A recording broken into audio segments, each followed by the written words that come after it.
Bonsoir à tous, bonsoir à toutes. Merci beaucoup d'être là aussi nombreuses. Parce que on a passé un après-midi formidable. Il y a une émotion assez incroyable. Et je voulais vous remercier, pas seulement pour votre présence. Il y avait, pendant les rencontres, une exigence de votre part. Les gens qui sont venus ici, les invités, ont dit d'abord il y a beaucoup de monde, etc. Et l'espèce d'exigence qu'ils ressentaient, avoir tant de gens venir les écouter, les a rendus meilleurs qu'ils n'étaient, je veux dire. Ils ont été au-delà de ce qu'ils font d'habitude. Et ça, comme c'est dû à votre présence, je voulais vous le dire et vous en remercier. Alors, pour la dernière rencontre, nous allons accueillir un essayiste, réalisateur, qui a été directeur du magazine littéraire de décembre 17 et de l'été 18. Il a fondé Place Publique en octobre 18, un parti politique, on va dire, formation politique. Et il avait écrit, la dernière fois il était venu ici d'ailleurs, à l'occasion de la sortie de son livre qui s'appelait Les enfants du vide, qui était un livre sur l'échec des politiques ultralibérales. Et le but de son entrée en politique a été d'abord d'essayer d'unifier la gauche, et là, il faut dire, à l'exception de la France insoumise, et là, c'est vrai que la réussite n'a pas été au bout. En mai 19, il a été élu député européen, et il est maintenant revenu avec ce livre, qui est la lettre Génération, à la vocation qu'il avait montrée avant d'entrer en politique, et qui est d'être une nouvelle voix des intellectuels français. On a eu toute une série d'intellectuels à la fin de la Deuxième Guerre mondiale qui a duré une vingtaine d'années, puis ensuite un flottement, et plus proche des évolutions de la société. C'est une génération d'intellectuels qui s'est un peu séparée de tout ce qui était dogme et qui essaie de faire en sorte que leurs idées politiques collent un peu à l'état de la société. Et voilà, nous allons recevoir Raphaël Glucksmann, qui est venu ici présenter son livre, et nous sommes très heureux de l'accueillir. Merci.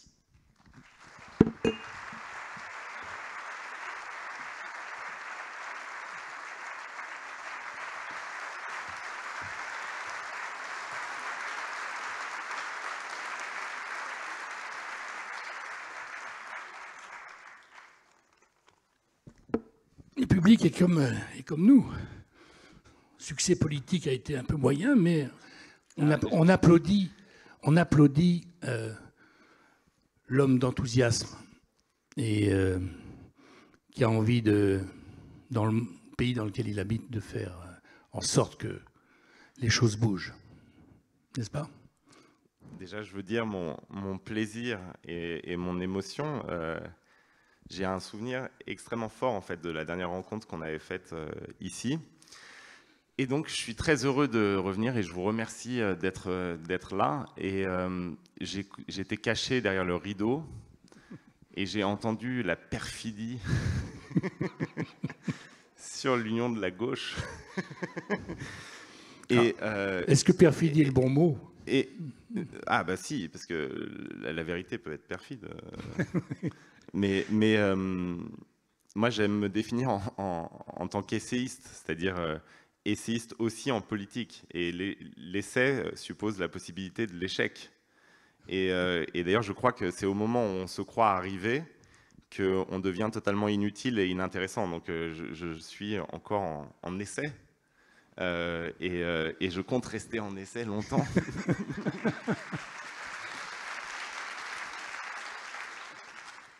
Soyez en tentative et on va progresser. Alors, vous avez une caractéristique parmi les intellectuels. Il y a beaucoup d'intellectuels, évidemment, qui écrivent en ce moment des livres de constats. Ils constatent des situations. Voilà. Vous avez une autre démarche. Depuis le début de la production de vos essais, c'est vous voulez faire partie et vous voulez faire partager une opinion qui est que vous n'êtes pas résigné, que vous considérez que la résignation est une faute majeure, qu'à chaque période doit correspondre une espérance et un espoir, Et vous êtes, depuis quelques années, sur cette affaire-là, en train de faire partager une espèce de manque, qui est que la population ne vous semble pas en ce moment aussi enthousiaste qu'on pourrait l'être. Je pense que l'ennemi de la démocratie, c'est le fatalisme, plus encore que l'extrémisme. L'ennemi de la démocratie, c'est cette voix qu'on a en chacun de nous et qui, quand on veut faire une action, quand on veut dire quelque chose, quand on veut partager une indignation, il y a cette voix qui vous dit « à quoi bon ? À quoi ça sert ?» Et cette voix-là, elle mine nos démocraties. Et je crois que dans la crise de confiance dans les institutions, dans l'espace démocratique, il y a cette idée que de toute façon, la politique ne peut rien, qu'on assiste à l'évolution du monde comme les spectateurs qui assistent à une tragédie antique, comme s'il y avait une sorte de fatum, de destin qui pesait sur nous. Et ces dernières années, ces dernières décennies, il y a eu une dépossession progressive de la cité, du pouvoir de contrôler son destin. Et on a l'impression comme ça que la globalisation finalement a donné le pouvoir à des actionnaires sans visage qui décident de l'avenir du monde et que le politique en est réduit à juste pouvoir agir à la marge des choses. Et je crois que cette impression-là, c'est ce qui peut mener les démocraties à la mort, plus encore que des guerres extérieures ou des insurrections antidémocratiques. C'est ce sentiment d'affaissement, de pourrissement, de résignation. Et je crois que c'est ça l'ennemi, en fait. Enfin, mon ennemi, c'est cette résignation-là. Et on la retrouve en chacun de nous, et on la retrouve aussi, paradoxalement, au sommet des institutions. Et le livre, il commence presque sur une rencontre que j'ai eue avec le ministre des Affaires étrangères de l'Union européenne, enfin le haut représentant de l'Union européenne, Josep Borrell, qui est quelqu'un de très éduqué, parlant toutes les langues, absolument humaniste et ouvert et pro-européen, mais qui, à chacune de mes questions, répondait « Non, mais ça, c'est trop compliqué, c'est pas possible ». Et comme s'il avait intégré l'idée que l'union qu'il représentait était sur le déclin et que c'était inexorable. Or, en fait, on est le premier marché du monde, on est la première puissance commerciale du monde. On est sur le déclin parce qu'on manque de volonté de transformer ce qui pourrait être les ingrédients d'une puissance en véritable puissance. Et donc, c'est d'abord un problème dans nos têtes, je crois, avant d'être un problème dans les faits. Et j'aimerais qu'on retrouve, en fait, cette envie de politique et de pouvoir. Alors, on va pas passer longtemps, mais 5 minutes juste sur votre trajectoire politique. Donc, vous avez créé Place Publique dans l'espoir de réunir la gauche. D'abord, quand vous l'avez créé, vous aviez vraiment espoir de réussir? Bah oui. Alors... Non, parce que vous êtes l'homme des missions impossibles, mais, vous avez l'impression que c'était imaginable. Mais enfin, en fait, c'est peut-être une erreur psychologique, c'est-à-dire que c'est nécessaire, et donc j'ai pensé que c'était possible. Mais Borrell vous a expliqué que c'était l'inverse. Non, mais je vois bien. Mais en fait, on avait deux volontés. Quand on a lancé Place Publique, l'écrasante majorité d'entre nous, on n'avait jamais pris notre carte dans aucun des partis politiques. Ouais. Et ça reste vrai, d'ailleurs. C'est une formation dont l'écrasante majorité des membres... Il n'y a pas d'engagement partisan. Non. Et on voulait faire deux choses, et ces deux choses sont entrées en contradiction. C'est-à-dire qu'on voulait faire à la fois renouveler la scène politique, le discours politique, la manière de faire de la politique, et rassembler la gauche. Or, des composantes de la gauche. Oui, mais donc... c'est-à-dire que des fois, je m'étonne de mon manque de logique. mais c'est très compliqué de faire les deux en même temps. Et du coup, moi, j'ai dépensé une énergie dingue à essayer de mettre d'accord des gens qui sont quand même pas très éloignés les uns des autres. Et à la fin, en fait, je crois que je savais plus parler français. C'est-à-dire que j'ai fait une campagne électorale où j'avais l'impression de parler à Gaba Gada Gado Gada Guidogua. Des fois, je me demandais si je parlais pas tchétchène ou chinois. Enfin, je sais pas, j'avais un truc. Et pourquoi? Parce que cet objectif-là, il nous amène constamment à essayer d'épouser le langage des uns et des autres et de voir comment on peut trouver une base commune. Or, en fait, il faut garder cet horizon, Mais la réalité, c'est qu'il faut changer ce langage. C'est que il y a un auteur, moi, que j'adore, qui s'appelle Pierre Clastres, qui est un anthropologue et qui étudie les sociétés qu'on appelait avant lui sans État et dont il montre qu'elles sont contre l'État, des Indiens d'Amazonie. Et il y a une institution qui est géniale chez les Indiens d'Amazonie, c'est celle du chaman. Le chaman, c'est le chef, donc la figure du chef, mais qui n'a aucun pouvoir. Ces sociétés ont créé la figure du chaman pour exorciser la possibilité d'un pouvoir vertical. Et donc, il est posé au milieu du village et il parle une langue que personne d'autre que lui ne comprend. Donc, en fait, vous avez le chef qui est assis au milieu du village et il y a l'ensemble des villageois qui passent devant et qui rigolent ou qui l'insultent ou qui ne lui prêtent pas attention. Et ce chaman a sa propre langue et continue à la cultiver. Et il a des élèves chamans qui ensuite vont garder la même langue pour pouvoir justement ne pas être compris. Et j'ai l'impression un peu que la gauche tient ce rôle dans la société française aujourd'hui.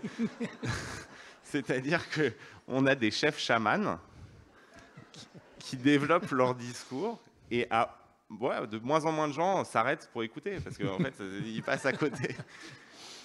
Et donc, vous avez compris beaucoup de choses dans votre séjour en politique. Si on veut rompre avec la malédiction du chaman, il va peut-être falloir changer de langue aussi et employer d'autres mots. Je vais donner un exemple, juste un exemple concret. J'essaye de m'interroger d'ailleurs dans le livre dessus. C'est comment se fait-il que des partis de gauche, des militants de gauche, pendant des années vont alerter sur le sort et la condition des exilés en France et personne ne les écoute. Et tout d'un coup, vous avez un boulanger à Besançon qui s'appelle Stéphane Ravaclet et dont l'apprenti, Laye Traoré, est menacé d'expulsion. Il décide de se mettre en grève de la faim et il lance un combat politique. Eh bien, un combat médiatique. Ouais, un combat. Mais c'est pas pareil. Mais on va en parler de la définition du politique. Parce que pour moi, c'est politique. La politique ne se résume pas au parti politique. La politique, c'est la vie publique de la cité. Et là, par contre, il y a un tsunami de solidarité. Il y a des comités qui se mettent en place partout en France. Il y a des entrepreneurs qui décident de défendre leurs employés, des pêcheurs, des agriculteurs, d'autres boulangers. Et pourquoi, lui, ça marche quand il parle? Eh bien, parce qu'en fait, il ne parle pas de la même manière.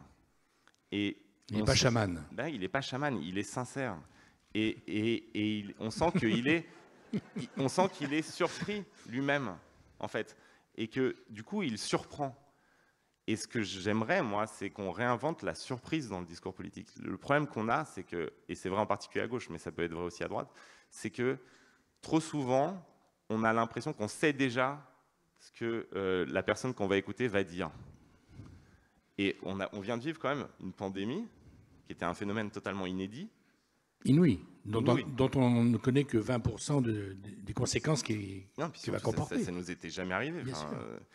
Et en fait, les écolos ont vu la confirmation que c'était l'écologie qui était importante, les souverainistes ont vu la confirmation qu'il fallait souverainiser, les nationalistes ont vu la confirmation qu'il fallait nationaliser, les socialistes qu'il fallait socialiser. Et en gros, tout le monde a vu dans un phénomène totalement inédit, dont on n'avait absolument pas anticipé le début du commencement du principe, la confirmation de ce qu'ils pensaient déjà avant. Et tout le monde s'arrogeait en plus le droit de regarder de haut la moindre action du pouvoir. De juger. De juger l'ensemble des choses qui étaient dites et faites, comme si nous on avait la réponse a priori à un phénomène qui était totalement nouveau. Et donc ce que ça montre, ça, c'est que si même un phénomène aussi nouveau et inédit et imprévisible qu'une pandémie comme celle qu'on a vécue et d'un confinement généralisé, ne peut pas produire de surprise, c'est qu'en fait, c'est une langue politique qui est totalement rétive à l'idée de surprise. Et du coup... Et de changement, même. Et de changement. Et donc, en fait, ça ne peut pas fonctionner. Et c'est pour ça que, de plus en plus, les partis politiques sont atrophiés et qu'en réalité, la société vit à côté. Et ce qui est un désastre. C'est-à-dire que je ne suis pas là pour dire que c'est bien, c'est une catastrophe. Enfin, une démocratie ne peut pas fonctionner sans parti politique fort. Et simplement, il va falloir que les partis changent, et que le discours change, et que la manière de faire et d'être change. Je pense que vous avez fait un chemin utile en politique, d'avoir mis le doigt sur quelque chose d'assez inexorable, qui est que la poursuite de la manière de faire de la politique depuis quelques années, est une chose qui amène à la perte de sens, en fait. Le sens n'est plus donné. Alors, juste un mot pour finir. Vous êtes député européen, avant de passer au livre. Vous êtes député européen. Est-ce que là, vous avez trouvé des satisfactions? Parce que dans l'opinion publique française, député européen, sans attenter à votre personne, c'est quelque chose de considéré comme assez incompréhensible. On ne sait pas très bien ce qu'ils font, si ça sert à grand-chose. Voilà. Donc, est-ce que, élu, vous avez trouvé matière vraiment à mener les combats qui vous paraissent urgents et intéressants, ou bien vous êtes tombé, là aussi, sur une institution qui vous a empêché de faire valoir votre point de vue et de la nécessité de choses à faire? Parce qu'il y a beaucoup de monde au Conseil. Il y a combien de membres au Conseil européen? Il y a 750. 750 membres. Mais, de 27 nationalités. Ouais. D'ailleurs, c'est un des charmes incroyables de cette institution, c'est que on se rend compte quand même de l'exploit que c'est d'avoir une démocratie de Babel, quoi, qui parle toutes les langues, dont la langue est la traduction, et qui juxtapose des histoires politiques complètement différentes. Donc, moi, j'essaie de garder quand même ce sentiment d'émerveillement quand je pénètre dans le Parlement, et je suis très heureux d'être député européen, déjà pour une raison, c'est qu'en fait, comme il n'y a pas de majorité et d'opposition, on doit apprendre à parler à des gens qui, a priori, ne sont pas d'accord avec vous.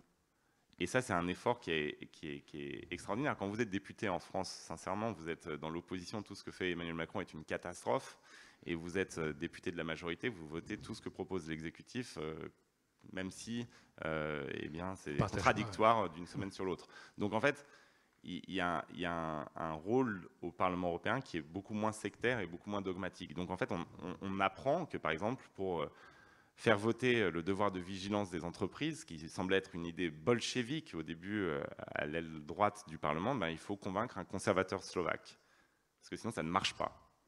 Eh bien, c'est un exercice que je trouve fascinant. Comment on fait pour garder une forme de radicalité tout en abandonnant toute forme de sectarisme?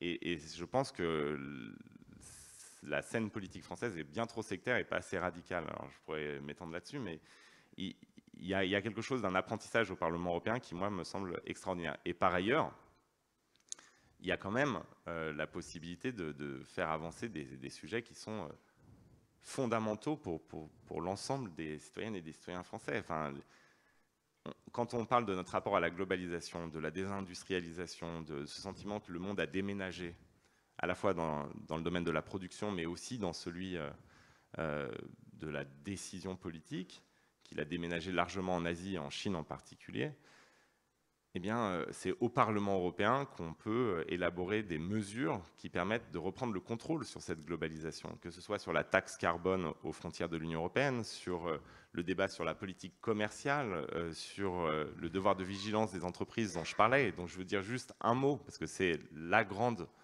question de cette mandature, c'est une révolution juridique dans la globalisation, parce que jusqu'ici, en gros, les multinationales ne sont responsables de rien parce qu'elles ne produisent rien elles-mêmes. Zara, pour prendre un exemple, Zara ne produit pas de chemises. Zara a des fournisseurs chinois qui produisent des chemises. Donc s'il y a des violations des droits humains, des droits sociaux, des droits environnementaux pour produire une chemise Zara, ce qui est le cas, puisqu'il recourt à l'esclavage des Ouïghours, eh bien, Zara n'a à répondre de rien. Et l'idée du devoir de vigilance d'entreprise, c'est de dire Zara doit être responsable de tout le processus qui permet de produire une chemise Zara et aux actionnaires de Zara de gagner beaucoup d'argent. Eh bien, si on fait ça à l'échelle européenne, on change la structure même des chaînes de production à l'échelle du monde. Parce que comme nous sommes le premier marché mondial du monde, aucune multinationale ne peut se passer du marché européen. Et donc, toutes les multinationales doivent se conformer aux règles qu'édicterait le marché européen pour pouvoir y accéder. Et donc, si on ne contrôle pas cette globalisation, si on ne la régule pas, c'est d'abord parce que nous avons, chez nous, une absence de volonté politique de le faire. Parce que si on veut le faire, on peut le faire. Et donc, on peut contraindre des puissances plus fortes et imposantes que nous. Et parce qu'en fait, elles ne sont pas plus fortes. Parce qu'elles ne sont pas plus fortes, parce qu'elles ont moins. Parce qu'en fait, le commerce, et les pays producteurs et les multinationales ont besoin de nous, ont besoin du marché européen. Et c'est vrai encore pendant les 10 prochaines années. Après, je ne sais pas si c'est éternel, mais il se trouve que nous sommes le premier marché du monde. Donc, en fait, personne ne peut s'en passer de notre marché. Donc, faisons de notre marché, puisque c'est la seule chose qu'on a réussi à construire jusqu'ici, en gros, faisons de notre marché une arme pour pouvoir imposer du droit. Et acceptons le rapport de force. Et pour ça, on a besoin que ce soit à l'échelle européenne. Si la France le fait seule, ça ne marchera pas. Et donc, c'est ça qu'on discute, qu'on débat au Parlement européen. Alors, bien sûr, il y a des immenses lobbies qui sont contre. Il y a beaucoup d'argent dans des campagnes pour essayer de faire en sorte que cette loi n'arrive jamais ou qu'elle arrive de manière édulcorée. Mais s'il y a l'attention des citoyennes et des citoyens qui est portée sur cette question, je pense que les lobbies peuvent être défaits. Tout dépend aussi du niveau d'investissement du public. Donc c'est pour ça que c'est grave en un sens que les gens aient l'impression que le Parlement européen c'est très lointain et qu'on n'y fait pas grand-chose. Parce que en fait, on a besoin de ce regard du public. Cet outil-là. Et c'est tout ce que j'essaye de faire moi, c'est de faire vivre mon mandat et en un sens d'utiliser les campagnes civiques pour qu'il y ait un débouché législatif. Alors, il y a quelque chose, Raphaël Glucksmann, qui vous est dû, quand même. C'est un combat que vous avez mené seul, quasiment au tout début, qui était au moins aussi, comment dire, improbable que l'union de la gauche, qui était d'intéresser les Français au fait qu'on achetait, nous, en Europe, des produits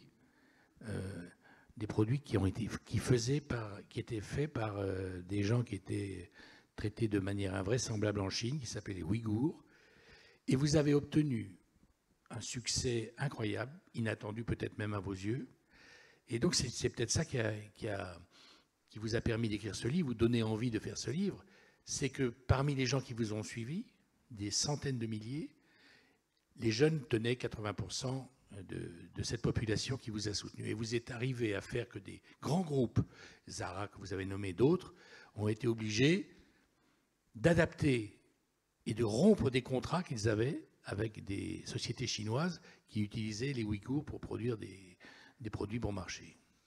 C'est ça qui vous a donné le sentiment que tout était possible.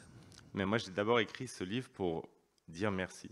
Pour remercier. Ouais. Pour remercier ces centaines de milliers de jeunes Françaises et Français qui se sont dit à un moment que la déportation d'un peuple à des milliers de kilomètres de chez eux les concernait et qu'un crime contre l'humanité intéressait l'humanité tout entière.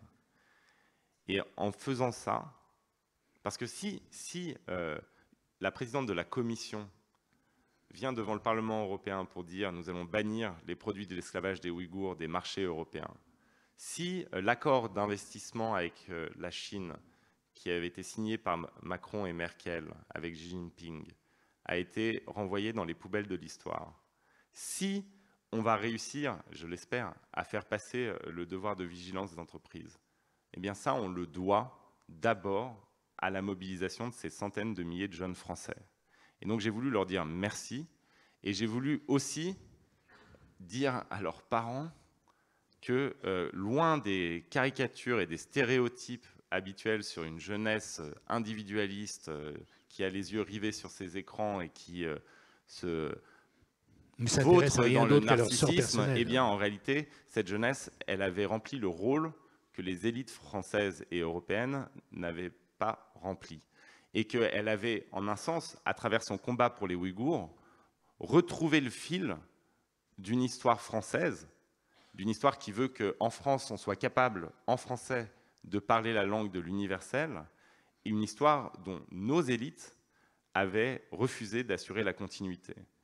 Et que, finalement, en se mobilisant pour les Ouïghours, en montrant qu'on pouvait en plus obtenir des succès pour ce peuple, eh bien, cette jeunesse française, elle a confirmé que j'avais eu raison de m'engager en politique, donc je la remercie, parce que si jamais ce genre de cause ne mobilise personne, je n'ai rien à faire là. Et ensuite, elle a montré qu'en fait, cette France humaniste, cette France qui qui est notre héritage commun et qui est assez mal en point dans le débat aujourd'hui, eh bien, était tout sauf morte, que ces principes faisaient encore vibrer, qu'on pouvait être fier d'être français et fier d'être français aussi parce que être français, ça voulait dire qu'on prenait conscience que notre destin se jouait aussi dans le destin d'un peuple déporté à des milliers de kilomètres de chez nous. Et ça, c'est un message d'humanisme qui a fasciné même au Parlement européen. Enfin, mes collègues qui venaient me voir me disaient « Mais qu'est-ce qui se passe avec les jeunes Français ?» On retrouve... Vous avez l'explication ou pas? Parce que c'est vrai que c'est... Et moi, je pense que cette France, en fait, elle n'a jamais cessé d'exister. Bien Simplement, sûr, on a cessé de lui parler. Et donc, moi, de manière maladroite, avec des posts sur Instagram en jaune et noir, sans aucun calcul esthétique ou plan, je me suis juste adressé à elle. Et je me suis adressé à cette France-là pour une raison très simple. C'est que j'avais qu'elle, en fait, pour mener ce combat. Parce que quand, pour la première fois, je reçois des déportés, des rescapés des camps chinois dans mon bureau et qui m'expliquent l'horreur absolue et l'ampleur du crime qu'ils subissaient, du crime contre l'humanité qu'ils subissaient, et que moi, je me dis dans ma tête, mais comment on va faire pour faire entendre leur voix? La première chose que je fais, c'est que je téléphone à ces leaders de gauche, humanistes, écolos, tout ce qu'on veut, super, et je leur raconte. Je leur dis, il va falloir qu'on fasse quelque chose. Et la réaction, ça a été à chaque fois de me dire, oh, c'est terrible, mais qui va s'intéresser aux Ouïghours? Ouais. Et donc, je me suis juste adressé à cette part de nous-mêmes, et j'ai dit, mais si vous êtes là, si vous existez, dites-le. Et là, il y a eu des centaines de milliers, et sur certaines campagnes, des millions même, de Français qui ont dit « mais nous, on existe. Nous, ça nous concerne. Nous, on va s'y intéresser. » Et c'est ça qui a permis ensuite que les médias et les politiques en parlent. Déjà, en parlent, parce que le nom même ne sortait pas de leur bouche. Et donc, c'est un message d'espoir incroyable. Enfin, je veux dire, ça veut dire que le réveil, ouais, oui. La France telle qu'on la veut, telle qu'on la rêve, elle existe. Et simplement, elle n'est pas formulée. On ne s'adresse plus à elle, on n'arrive plus à la dire, on n'arrive plus à la faire vivre. Et donc, c'est ça qu'il faut faire, c'est retrouver ce récit-là. Après cette expérience-là, comment expliquer qu'au scrutin politique, où non seulement il ne s'agit pas des Ouïghours, mais il s'agit de notre destin à nous et des jeunes, pourquoi s'abstiennent-ils à 80%? Mais parce qu'ils ne se reconnaissent pas dans ce qu'on leur propose. Alors, moi, je ne fais pas une lettre pour dire aux jeunes, vous avez raison, et les partis politiques ont tort. Je pense qu'il y a un effort commun à faire. La première chose que je veux dire, c'est que ce mythe qui est en train de s'installer, en particulier chez les gens les plus nobles, qui sont en lutte pour des combats humanistes ou écolos, c'est cette idée de dire qu'on peut changer la société sans prendre le pouvoir, sans avoir à se salir avec la question politique. Et ça, pour moi, c'est une idée extrêmement dangereuse. Donc la première chose que je voulais dire, c'est ne croyez pas à cette idée-là. Si vous voulez lutter contre le dérèglement climatique, vous aurez besoin de fonctionnaires, de ministres, de législateurs, vous aurez besoin de policiers, vous aurez besoin d'agents des douanes, d'agents du fisc. Je veux dire, vous avez besoin de contrôler la machine de l'État. Et la manière de le faire en démocratie, c'est de gagner les élections. Et donc, il n'y a pas d'échappatoire à la politique, il n'y a pas de raccourci. La politique, c'est ce qui va nous permettre de mener la transformation de la société. Et donc, ne croyons pas à ces idées de lobby citoyen de l'extérieur. Et la deuxième chose, c'est qu'il y a eu une mutation extrêmement profonde de notre civilisation, de notre société. C'est que l'individualisme l'emportant, chacun de nous, y compris les jeunes, en fait, on a en nous l'individu qui a vaincu le citoyen. C'est-à-dire qu'il y a ce conflit interne. Quand les révolutionnaires français ont écrit la Déclaration des droits de l'homme et du citoyen, ils n'ont pas fait une répétition. L'homme et le citoyen, ce n'est pas la même chose. Il y a quelque chose de plus dans le citoyen.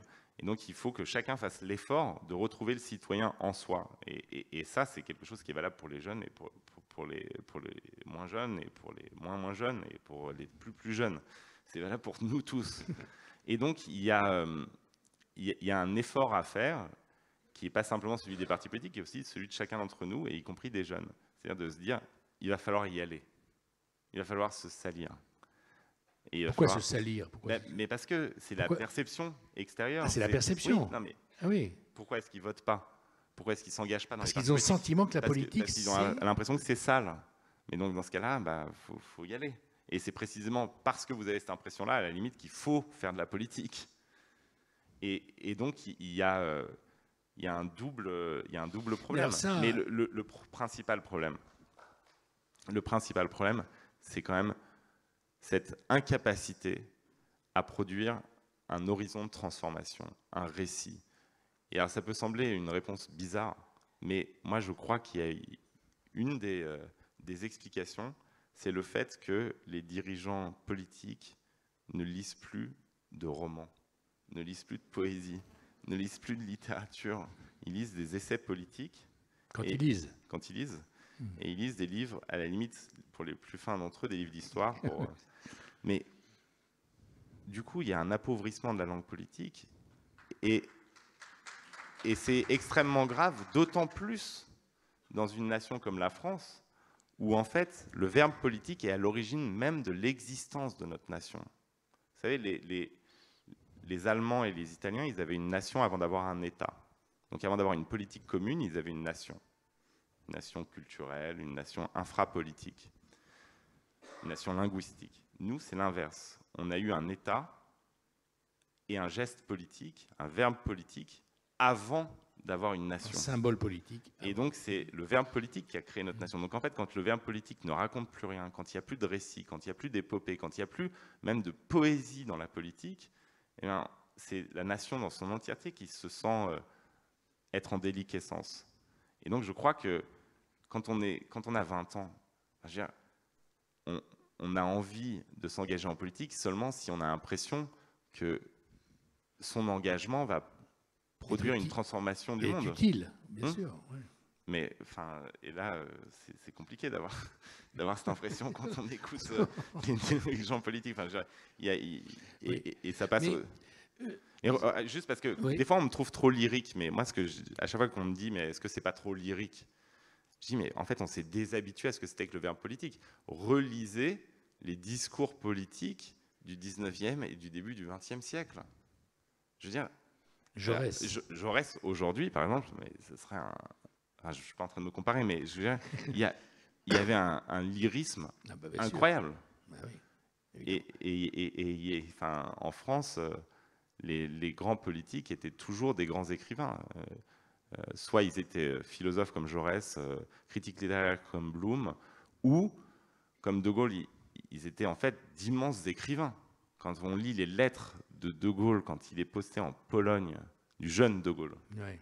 Lieutenant était l'époque. Ouais. Mais c'est d'une beauté. Non, je vous jure, je vous invite, même au lieu d'acheter mon livre, à aller acheter les lettres de Gaulle en Pologne, quoi. Mettez-le à l'intérieur du livre. En plus, c'est un De Gaulle qu'on ne connaît pas. C'est un punk. Ah oui. Non, mais romantique. Il l'a prouvé par la suite. Bah, bien sûr, il n'y a pas plus punk que le 18 juin, mais c'est... Un amoureux de Gaulle, pour les jeunes. Non, mais c'est vrai, vous avez raison. Dites une chose. Vous avez réussi un tour de force sur lequel personne n'aurait parié un centime. Ça, c'est sûr, que mobiliser des jeunes sur... Mais est-ce qu'il n'y a pas une différence énorme entre mobiliser les gens sur une cause, où tout le monde, le boulanger, souvenez-vous de la fameuse photo du jeune Kurdi qui était mort sur une plage en Turquie, alors qu'il voulait aller en Grèce. Il avait 3 ans, son frère 5 ans, la mère est morte aussi. Et cette seule photo a fait que 1,5 million d'immigrés sont rentrés en Europe, avec le soutien de l'opinion publique à l'époque, en tout cas pour une grande partie d'entre elles, uniquement à la vue d'une photo. Ce que je veux dire par là, c'est que la mobilisation pour une cause est une chose, et ce que vous demandez aux jeunes en ce moment, ou ce que vous rêveriez qu'il arrive, c'est-à-dire qu'ils rentrent dans un schéma citoyen, c'est autre chose. Ça n'a rien à voir. Mais pour moi, c'est le début. C'est-à-dire que si vous prenez par exemple la cause des Ouïghours, à travers cette cause qui semble être une cause très précise, très Ah oui, ciblées. oui, des portes Non, d'entrée. mais en fait, vous racontez le monde, vous racontez une vision du monde, parce que au début, vous êtes là par solidarité humaine. Ensuite, vous vous rendez compte que les marques qui peuplent vos armoires, votre garage, vos magasins, sont liées à ce crime. Et donc ce crime pénètre dans votre quotidien. Donc vous vous interrogez sur la structure même de la globalisation, qui fait que, en faisant vos courses, vous pouvez vous retrouver complice d'un crime contre l'humanité à l'autre bout de la planète. Et donc vous voulez que ça s'arrête, cette complicité-là. Vous dites, pas en mon nom. Et donc vous vous interrogez, comment on peut faire en sorte que ça s'arrête? Mais a-t-on le pouvoir de faire pression sur la Chine aujourd'hui alors qu'on est dépendant en tout point? Alors qu'on s'est rendu compte pendant le confinement, au premier confinement, qu'on n'était pas capable de produire des masques, qu'on n'était pas capable de produire du Curare ou du Doliprane sans la Chine. Donc si on veut pouvoir entrer dans un rapport de force avec la Chine, eh bien, il faut qu'on se réapprenne à être producteur et pas simplement consommateur. Or, n'est-ce pas là exactement ce que nous demande aussi la question climatique, c'est-à-dire arrêter cette structuration de la globalisation qui fait qu'on ne consomme que des biens qui sont produits à des dizaines de milliers de kilomètres, tout ça pour dégager des marges extraordinaires pour des entreprises qui ensuite versent des dividendes incroyables à leurs actionnaires. Et donc, si vous voulez aider les Ouïghours, vous avez besoin de réfléchir à la structure générale des échanges mondiaux. Donc en fait, c'est une vision du monde que vous allez proposer. Et je crois que on entre en politique à travers une cause, et ensuite on développe une vision du monde. Et on porte un projet de société. Et donc, moi, je ne ferai pas de frontières étanches. C'est vrai que c'est une évolution, c'est-à-dire que c'est un chemin. Et que là, on en est au début du chemin. Et c'est pour ça que je crois que ça prendra du temps et qu'il faut aussi se réhabituer au temps long. Savoir qu'un engagement, c'est pas 3 clics une fois, c'est 1 an, 2 ans, 3 ans, 4 ans, 5 ans. Et structurer une force qui... Oui, parce que c'est beaucoup de travail. Il faut justement, à travers la cause, toucher à beaucoup de domaines difficiles et voir les interactions entre chacun. C'est un long travail de devenir citoyen, de pouvoir choisir un schéma de société pour son pays. C'est pas une affaire simple. C'est pas aussi simple qu'une cause. C'est ça que je veux dire. Bien sûr. Le travail commence, il est long. Mais dans la cause, on apprend en fait à devenir citoyen. Ouais, et on se rend compte en plus qu'on a du pouvoir. Et j'en reviens à ce que je disais au début. La défaite de la citoyenneté, c'est aussi cette impression de ne pas avoir de pouvoir. Or, le citoyen, c'est quelqu'un qui a du pouvoir. Donc, il faut qu'on réapprenne à exercer notre pouvoir à notre échelle. Et en exerçant ce pouvoir-là, ça peut être sur une cause très ciblée au départ, eh bien, en fait, on prend goût à l'exercice du pouvoir. Moi, ce qui me frappe dans les rencontres que je fais en France, c'est le nombre de jeunes qui viennent me voir en me disant « Mais vous ne vous rendez pas compte à quel point ça nous a procuré une joie intérieure de découvrir qu'on n'était pas sans pouvoir. Quand on a fait céder Lacoste ou Adidas ou H&M, eh ben on s'est senti puissant tout d'un coup. Et ça, c'est le début de la citoyenneté. Quand on pense qu'on a du pouvoir, qu'on peut faire quelque chose. Et je crois qu'on s'est trop habitué à ne plus exercer ce pouvoir et que donc c'est long à réapprendre. Mais il n'y a pas de raccourci. Si on veut réellement transformer la société et régénérer la démocratie, il faut créer une vague de fond où des gens qui pensaient ne pas avoir de pouvoir se rendent compte qu'ils en ont et l'exercent de plus en plus. Et là, on retrouve l'idée même de la démocratie grecque. Enfin, chacun a du pouvoir. Dans le livre, vous faites la remarque, et elle est perceptible par tout le monde, les jeunes vis-à-vis de la politique sont beaucoup plus engagés à droite, comme on dit, qu'à gauche. Alors que c'est l'inverse qui s'est passé en France depuis la fin de la Seconde Guerre mondiale. C'est toujours la jeunesse de gauche qui portait les combats idéologiques et politiques. Comment se fait-il que ce soit retourné en quelques années de manière aussi prégnante qu'aujourd'hui ? Mais enfin, la majorité des jeunes, ils ne sont pas affiliés à un espace politique. Mais pourquoi il y a ce sentiment de force à la droite de la droite, parce que c'est pas tellement le centre-droit qui aujourd'hui a le vent en poupe idéologiquement, mais parce qu'il y a une force de conviction. C'est-à-dire qu'il y a l'impression, je suis désolé, on va prononcer son nom, mais parce que il est dans la question. Z. Ouais. Quand on écoute Zemmour, au-delà du fait qu'on est choqué par ce qu'il dit, enfin, moi, je pars toujours du principe qu'il faut s'intéresser à pourquoi un phénomène fonctionne, pourquoi ça marche. Et parce qu'on a l'impression qu'il joue sa vie quand il parle. Il propose un récit qui est un récit tragique et épique, et cette force de conviction-là, d'entraînement, d'enthousiasme même, c'est ce qui va générer une dynamique dans la société. Et je trouve que face à lui, il n'y a pas la même force de conviction, il n'y a pas le même récit, il n'y a pas le même enthousiasme. Et c'est ça qui fait qu'en fait, bah oui, que vous avez 20 ans, vous avez l'impression que les choses vont mal, bah vous allez là où il y a ce récit, là où il y a cette force d'entraînement. Et c'est la responsabilité, mais immense, de la gauche, qui a toujours prétendu être ça, d'avoir abandonné. Mais c'est... Enfin là, on n'a pas le temps, mais c'est le résultat du postmodernisme, de l'idée de déconstruction des récits. C'est quand même la philosophie française des années 70 qui nous a expliqué qu'en gros, les grands récits, les grands héros, les grands mythes, tout ça, c'était fini, qu'il fallait casser ça, qu'il n'y avait plus rien à raconter, que d'ailleurs, on n'avait plus même à parler de la France, parce que c'était déjà... La fin de l'histoire. Oui, bah oui, c'est la fin de l'histoire. C'est l'idée que, en fait, il ne reste plus rien d'épique dans nos sociétés et qu'il n'y a plus de menaces tragiques. Moi, vous savez, j'étais à Taïwan. Là. Eh bien, il y a une chose qui m'a frappé. C'est à quel point un jeune Taïwanais, les jeunes les plus talentueux, les plus aventuriers, les plus passionnés, les plus poétiques d'une génération, ils rejoignent l'espace public et ils rejoignent la politique. En France, les mêmes jeunes, ils voudraient créer leur start-up, monter leur assos ou une aventure, vivre une aventure. Ben, vivre une aventure, mais cette aventure, ils ne la vivront pas dans la politique ou dans le service public. Et pourquoi, à Taïwan, c'est l'inverse? Mais parce qu'il y a un sentiment de menace tellement fort que, en fait, la vie politique est essentielle. C'est sacré, quasiment. C'est là où se joue notre destin, à nous en tant qu'individus et à nous en tant que peuple. Et le mythe de la fin de l'histoire, cette idée qu'il n'y aurait plus de grands conflits, qu'il n'y aurait plus de grands enjeux, qu'il n'y aurait plus de grands récits, eh bien, a fait que l'espace public est devenu superflu, inessentiel. Et que du coup, si on veut vivre une aventure, ce n'est pas là où on doit aller. Et ça, c'est mortel pour les démocraties. Alors, ce n'est pas une mort violente, c'est un long et lent d'élitement. Mais c'est ce qui se passe à l'échelle de la civilisation européenne dans son ensemble.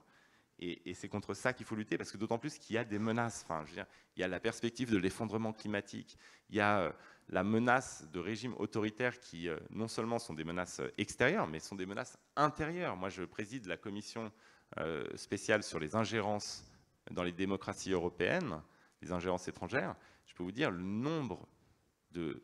Tentatives de... Mais non, mais pas de tentatives. D'attaques cyber sur les systèmes hospitaliers, sur les institutions, sur le nombre de grands groupes chinois ou russes qui font leur marché parmi nos plus grands bureaucrates ou nos hommes et femmes politiques, le nombre de campagnes de désinformation qui sont montées depuis Pékin ou Saint-Pétersbourg dans nos débats publics fait qu'en fait, on est dans un État qui n'est pas un État de paix. C'est un État qui n'est pas un État de guerre, mais qui est un État hybride, mais de conflictualité permanente. Et que donc, il y a des menaces extrêmement fortes qui pèsent sur nous. Et quand il y a des menaces, eh ben, il y a la nécessité d'investir l'espace public. Et donc, c'est à ça que j'appelle, en fait. Est-ce que le Covid aura des effets de ce genre? Ou au contraire, chacun pour soi et le Covid pour personne? Ça aurait pu. Parce qu'on a vécu un moment comme ça qui était un moment où, finalement, on change l'échelle des priorités. Ah oui, un moment comme ça de tension formidable. Voilà, l'invisible devient visible. On se rend compte qu'on a tous besoin du tout pour que les partis survivent. Et notamment des services publics. C'est voilà, pour ça que je ramenais ça à ce dont vous veniez de parler. Donc, toute grande crise en fait produit cet effet-là. Mais c'est à nous en fait de savoir ce qu'on veut faire de la sortie du Covid. Parce qu'on a appris autre chose aussi. On a appris que le télétravail, ça fonctionnait. Et ça peut conduire à une individualisation encore plus grande et à une solitude encore plus grande dans nos existences. Donc en fait, ça dépend de nous.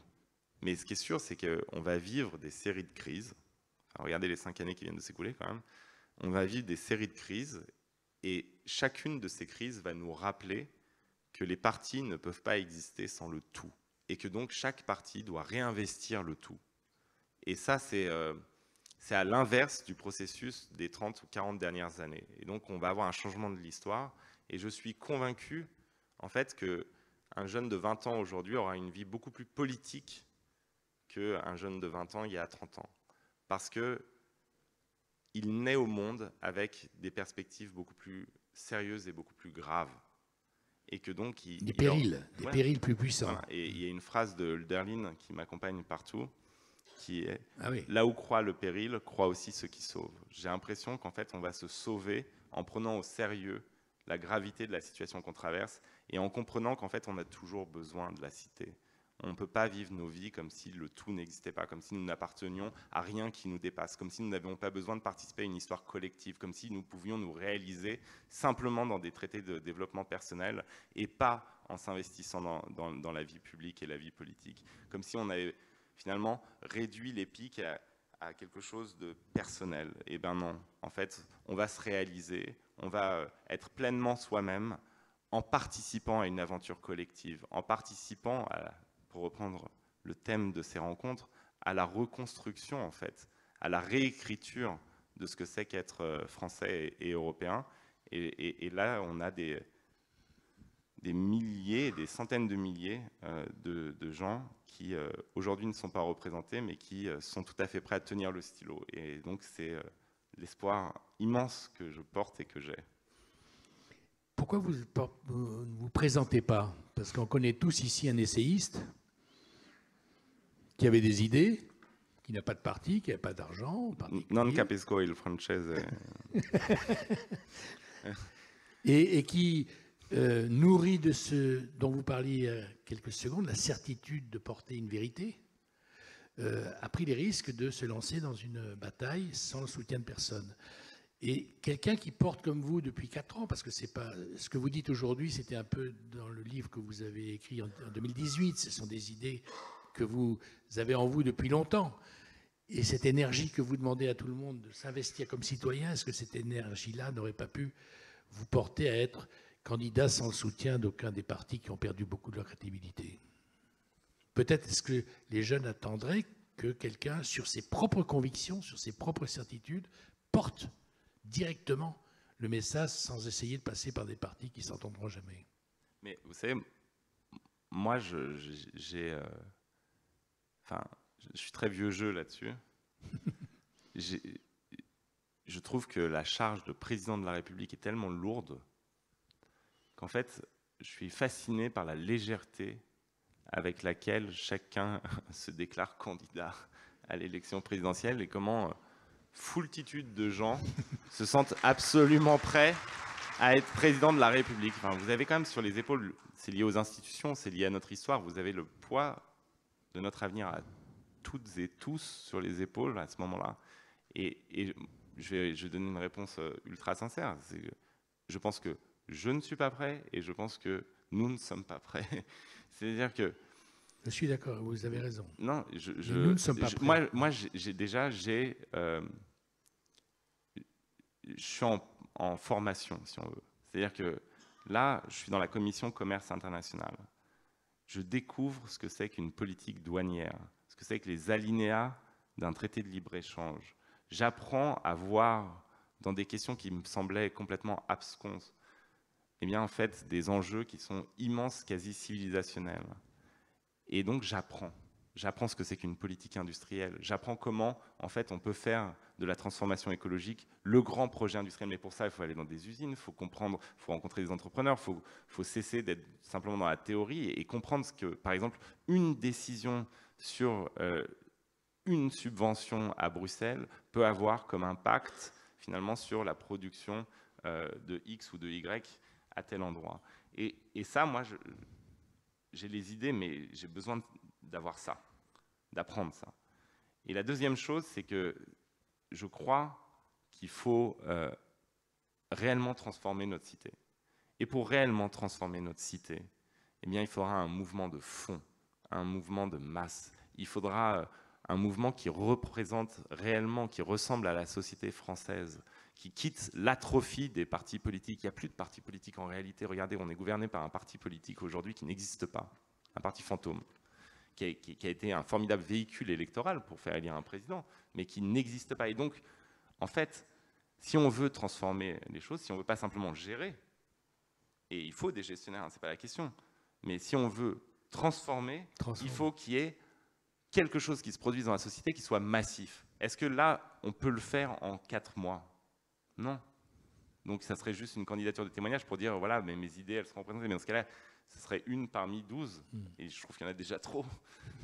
Donc je ne crois pas. Par contre, ce que je pense, c'est qu'il faut prendre son bâton de pèlerin et construire ce mouvement, construire cette vague. Vous savez, on peut beaucoup aimer Léon Blum, mais jamais l'élection de Léon Blum n'aurait transformé la France s'il n'y avait pas un immense mouvement dans tout le pays qui exige... avait imposé les congés payés, etc. Bien sûr. Mais il n'y a pas les congés payés si c'est juste une majorité de gauche à l'Assemblée. Il faut que la France entière semble en mouvement pour l'imposer. Et ça, on a besoin de le construire. Et ça prend du temps. Alors c'est déceptif, c'est frustrant. On regarde la télé, on les trouve, voilà, X ou Y. Mais voilà, moi et encore une fois, c'est aussi, faut arrêter d'être léger, quoi. C'est lourd, c'est immense comme chose. Et donc, il faut le faire quand on a vraiment, on est prêt. Armé, lorsqu'on est armé. J'ai le temps à filer, une dernière question à vous poser. Aimez-vous Albert Camus? J'adore Albert Camus. Vous êtes en capacité de supporter une phrase qui varie beaucoup avec ce que vous venez de dire. C'était le 10 décembre 1957.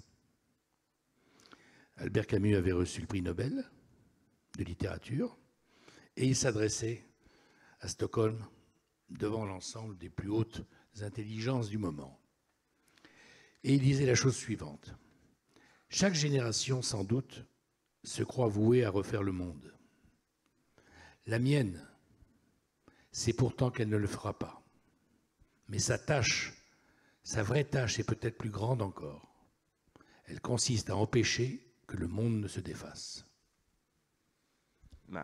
Pour que le monde ne se défasse pas, il va bien falloir le changer. Parce que c'est la structuration même du monde aujourd'hui qui le conduit au délitement. Tant qu'on n'aura pas... Mais est-ce que, quand il y a une fuite, on n'a pas comme première obligation de cesser les dégâts commis par la fuite? Bien sûr. Mais quand... C'est-à-dire la gestion de difficultés imprévues.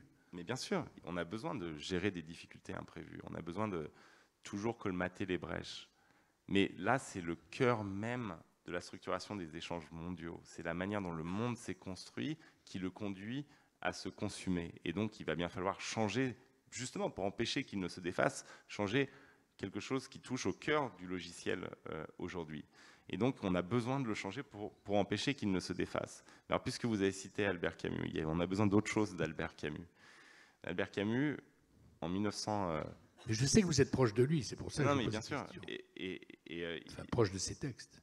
Il y a un discours d'Albert Camus que je vous invite tous à lire, qui est le discours qu'il prononce à propos de l'insurrection de Varsovie. Et Albert Camus, il est salvagram en janvier 1957, et il monte à la tribune, et il s'interroge sur ce que c'est que la gauche, et sur l'insurrection de Varsovie. Et il dit une chose qui, moi, me guide chaque jour dans mes votes, même au Parlement européen, c'est quand un soldat tue un poète, alors seul le fou se demande si la balle est de gauche ou de droite. Et ce que j'essaie, c'est un appel à la conscience, en fait, en gros, c'est de dire, au-delà des familles idéologiques, ce qui compte, c'est la sincérité de l'engagement et le fait qu'on a sous les yeux. Et moi, j'essaye de rétablir ce rapport-là à la politique. Alors, ça peut sembler très choquant à beaucoup de gens, mais par exemple, au Parlement européen, je suis alternativement perçu par mon propre groupe comme étant un affreux gauchiste, rêveur et utopiste, et des fois, un terrible droitier. Parce que ce qui m'est arrivé plusieurs fois, c'est d'être le seul point vert dans un océan de rouge à gauche, parce qu'il fallait absolument voter contre le texte proposé par la droite, parce qu'ils avaient voté contre notre dernier texte, et que du coup, il fallait rendre l'appareil. Et moi, j'avais le petit défaut de dire, mais c'est quoi le texte? Et par exemple, ça peut être un texte sur un prisonnier de conscience à Cuba. Et on se met à voter contre. Et je regarde, mais vous êtes fou. Ils me disent, mais t'occupes, c'est pas grave. Je dis, mais qu'est-ce qu'on fait si le frère du prisonnier de conscience, on tombe dessus et il me demande, mais pourquoi tu as voté contre le texte qui visait à faire libérer mon frère? Et je lui répondrai, bah, c'est parce que le PPE, il y a 15 jours, a voté contre... et être fidèle à Camus, ou à Peggy d'ailleurs, c'est essayer de cultiver ce qui manque largement à notre vie publique aujourd'hui. C'est ce que les Grecs, les Athéniens appelaient la parésia. La parésia, c'est le discours vrai. Il y avait 3 fondements, et je ne vais pas faire un cours sur l'histoire grecque, je vous rassure, parce que je vois que le temps est passé, mais il y avait 3 fondements de la démocratie à Athènes. Il y avait la démocratia, donc strictement parlé, c'est-à-dire le pouvoir du peuple. Il y avait l'isonomia, enfin l'égalité devant la loi, donc ce qu'on pourrait aujourd'hui, c'est l'état de droit, et il y avait la parésia, et ça, le franc-parler, la capacité à choquer son propre auditoire. Et ça, c'est ce qui manque profondément aujourd'hui dans notre pays.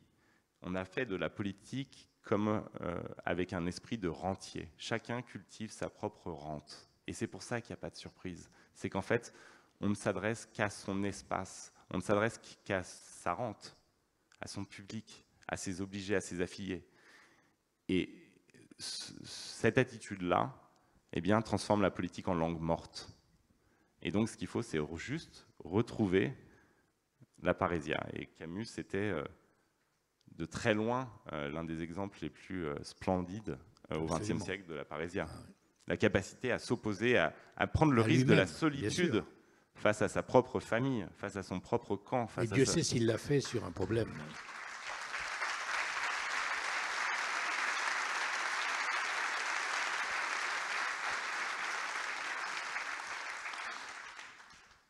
On est content d'avoir retrouvé l'essayiste Raphaël Glucksmann. On a compris que pour la politique active, il fallait attendre la prochaine. Et on lui souhaite beaucoup de travail, puisqu'il nous a dit que c'était vraiment un travail long. C'est voilà. Sisyphe, pour citer notre ami. Sisyphe, oui. Et on est content de vous avoir retrouvé avec la même énergie, surtout après avoir surmonté ce qui pouvait être quand même des déceptions. Ça ne vous a pas fait abandonner l'exigence de rechercher la transformation possible. Vous vous êtes dit, on va faire autrement, on va se débrouiller, mais il faut absolument qu'on passe au-dessus des obstacles que j'ai connus lorsque j'ai voulu faire un peu de politique active. Jamais. Et puis de toute façon, je veux dire, on apprend de ces échecs. Et un des immenses problèmes des politiques, c'est qu'ils ne reconnaissent pas le moindre échec. Donc comment font-ils pour apprendre? C'est une vraie question. Moi, je trouve que l'échec est noble. La seule chose qui n'est pas noble, c'est l'insincérité. Donc si vous êtes sincère et que vous échouez, ben vous apprenez. Et donc vous progressez. Et je pense que je suis moins bête qu'il y a 1 an et moins bête qu'il y a 2 ans. Et bien tant mieux, parce que comme ça progresse. Et je crois que c'est une attitude que tout le monde doit avoir dans l'existence, non? Mais oui. Vous êtes...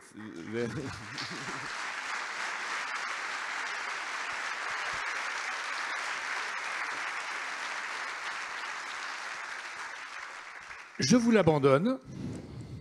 Et il va aller dans la librairie, vous rencontrer et signer les livres que celles et ceux voudront acheter. Voilà. Merci beaucoup d'avoir été avec nous, en tout cas. Merci infiniment. C'est toujours un immense plaisir.